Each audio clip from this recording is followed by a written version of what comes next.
అయోధ్య రామమందిర ప్రారంభోత్సవం నాడు ఇంట్లో ఇలా చేయండి. ప్రధాని మోడీ పిలుపు.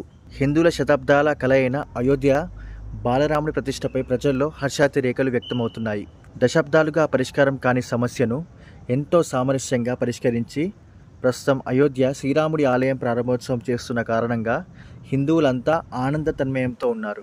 ఇక అయోధ్య రాముడి లక్షింతలు ఇంటింటికి పంపిణీ జరుగుతున్న క్రమంలో దేశవ్యాప్తంగా జై శ్రీరామ్ అంటూ జనం ఊగిపోతున్నారు. రామయ్య విగ్రహ ప్రాణ ప్రతిష్ఠ మహోత్సవాన్ని తిలకించడానికి తెగ తాపత్రయపడుతున్నారు.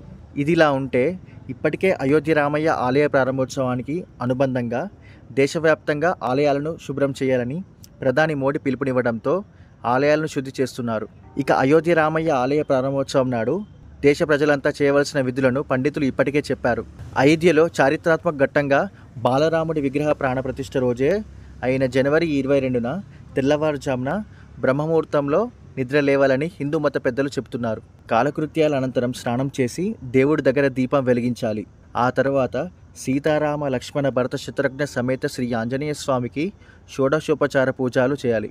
పానకం వడపప్పు నైవేద్యం సమర్పించాలని చెప్తున్నారు. పండ్లు టెంకాయ మొదలైనవి సమర్పించాలి. జై శ్రీరామ్ అంటూ నగర సంకీర్తన చేస్తే చాలా మంచిది. అభిజిత్ ముహూర్తం వరకు దీపారాధన కొండెక్కకుండా చూసుకోవాలి. 5 దీపాలను తప్పకుండా వెలిగించాలని చెప్తున్నారు. ఆ రోజు విధిగా హిందువులంతా రామాయణం మనసులో నిలుపుకొని పూజాధికాలు చేయాలి. ఇక మరోవైపు ఈ నెల 22న జరగనున్న అయోధ్య బాలరాముని ప్రతిష్ఠ కార్యక్రమాన్ని పురస్కరించుకొని ప్రతి ఒక్కరూ తమ ఇళ్లలో శ్రీరామ జ్యోతిని వెలిగించాలని భారత ప్రధాని నరేంద్ర మోడీ పిలుపునిచ్చారు. ప్రతి ఒక్కరూ రాముడు చూపిన బాటలో నడవాలన్నదే తమ ఉద్దేశమని మోడీ వెల్లడించారు. రామాలయ ప్రారంభోత్సవంలో పాల్గొనడం తన పూర్వజన్మ సుకృతమని మోడీ గారు చెప్పారు.